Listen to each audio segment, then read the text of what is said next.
สบายดีเนาะวันนี้เราก็สิมาสอนโหลดเกม PSP เนาะเกม God of War มาเล่นบนมือถือ Android เฮาเนาะ เข้าไปดูไพ่เกมกันเลยเนาะไพ่เกมเขาสิทิมมันลิงก์ไว้ให้เนาะให้พากันไปดาวน์โหลดเอาใส่ UC ดาวน์โหลดเนาะนี่เด้ทางเทิงนี่เนาะ God of War God of Sparta ไพ่อยู่ทางเทิงนี่เนาะนี่ไพ่นี่เนาะโหลดมาครบแล้วเขาก็แตกไพ่แล้วแตกไพ่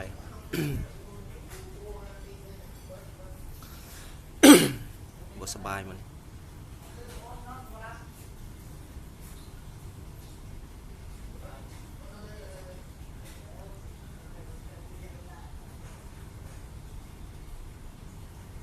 เดี๋ยวลิงก์มันก็สิถิ่มไว้ให้เนาะ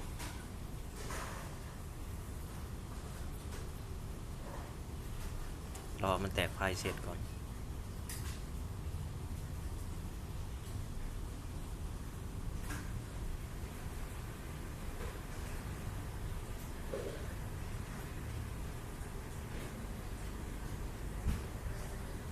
จึ๊กได้แล้วนี่ดีตัวเทิงนี่เนาะ1 กิก59 GB เนาะแตกไฟเสร็จแล้วก็บ่ต้องไปทำอย่างมันเนาะออกมาเลยออกมา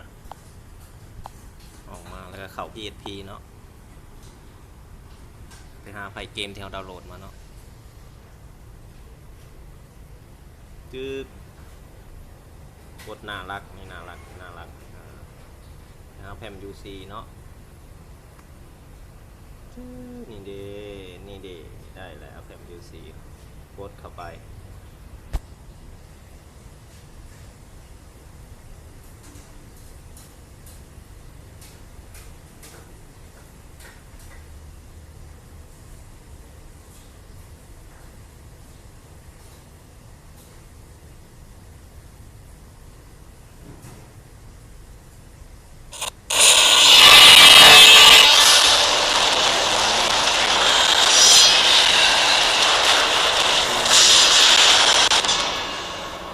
Kratos, the ghost of Sparta, had taken his place amongst the Olympians as the god of เสียงมันก่อนท่านผู้ใดอยากเล่นกระโหลดเอาลิงก์อยู่ใต้ลมมันคลิปค่อยทำคลิปอยู่ในเนาะ God of War God of Sparta มาแล้ว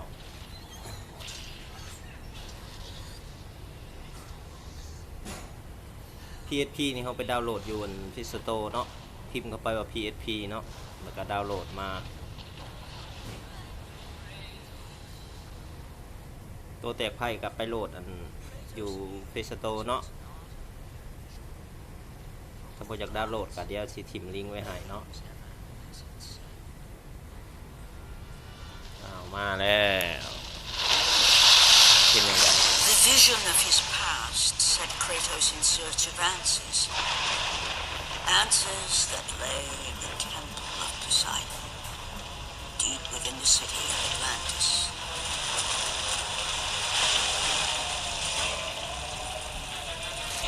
This is not a wise course of action, Kratos.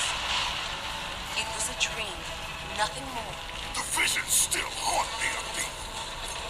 The visions you promised to take away. But this vision, I can change.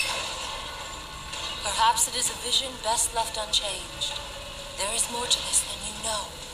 Please.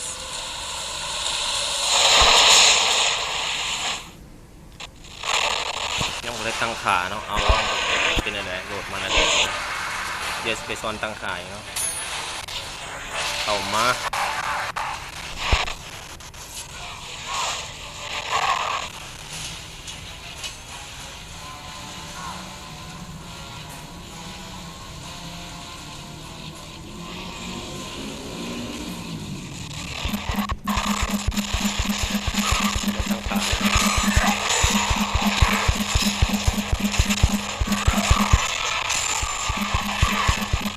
เดี๋ยวตั้งขาก่อนเนาะเซฟไว้ก่อน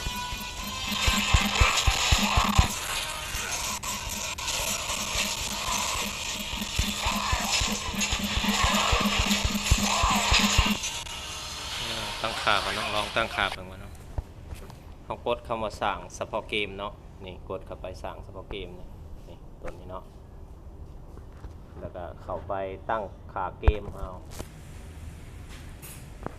ตัวนี้นันติ๊กออกเนาะ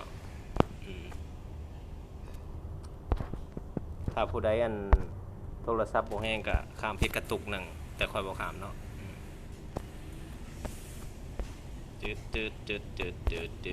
เลื่อนมาเรื่อยๆเลื่อนมาเรื่อยๆเต็มจอบ่แบบเต็มจอเนาะ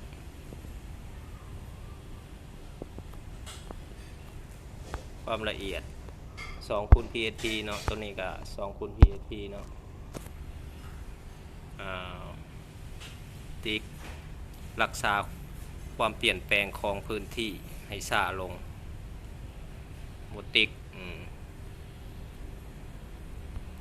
ระดับต่ำเนาะกราฟิกภาพเอาอยู่บ่วะว้าวก็ยังกระจัดความไม่คมสัตว์ของพื้นผิวเอากดเข้าไป 16x แบบสิ่งเส้นบัดนี้ก็มาตัวนี้บัดนี้ควบคุมเนาะตอบสนองเมื่อสัมผัสการสั่นติ๊กออกบ่อยากให้มันนั้นก็ดีบัดนี้มาที่อันระบบเนาะไปที่ระบบเลือกเลื่อนลงมาซ่ากว่าเล็กน้อยกว่าติ๊กไว้ล้นเอาติ๊ก CPU ไม่เสถียรเอาไปประมาณ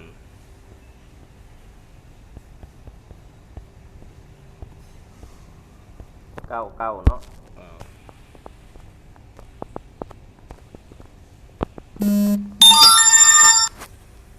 ย้อนกลับแล้วก็ออกบัตรเข้าไปใหม่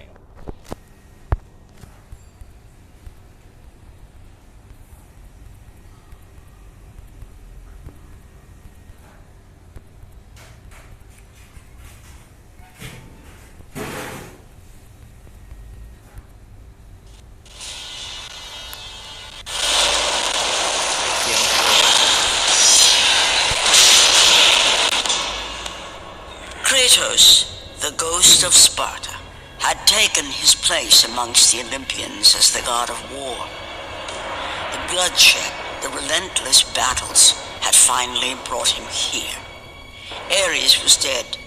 and though Olympus beckoned, visions of his mortal existence still haunted him.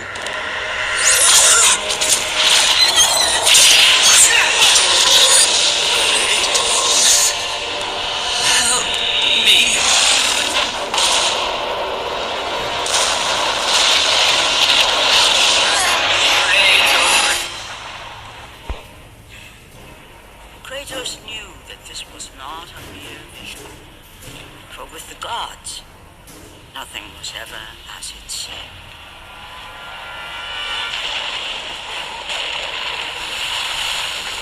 The vision of his past set Kratos in search of answers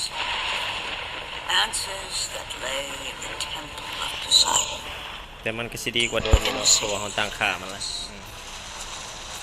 ลองกันดูเลยคิดแนว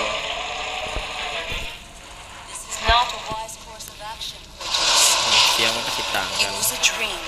nothing more. The visions still haunt me, Athena. The visions you promised to take away. But this vision, I can change. Perhaps it is a vision best left unchanged. There is more to this than you know. Please.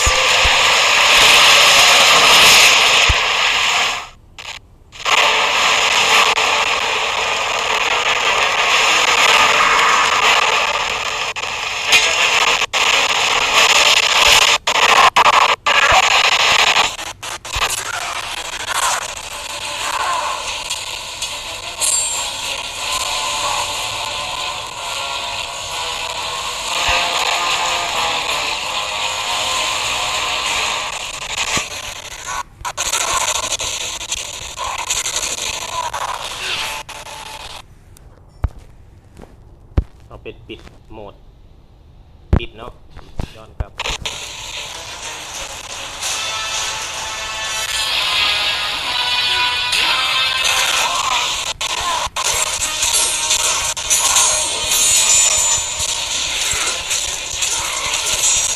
สีดำเนาะโหมดปิดนะจังหวะแรกโหมดตัวนี้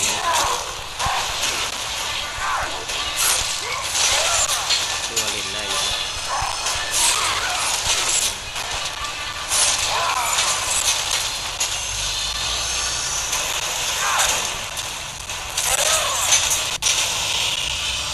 Kratos! The beast is destroying the fleet!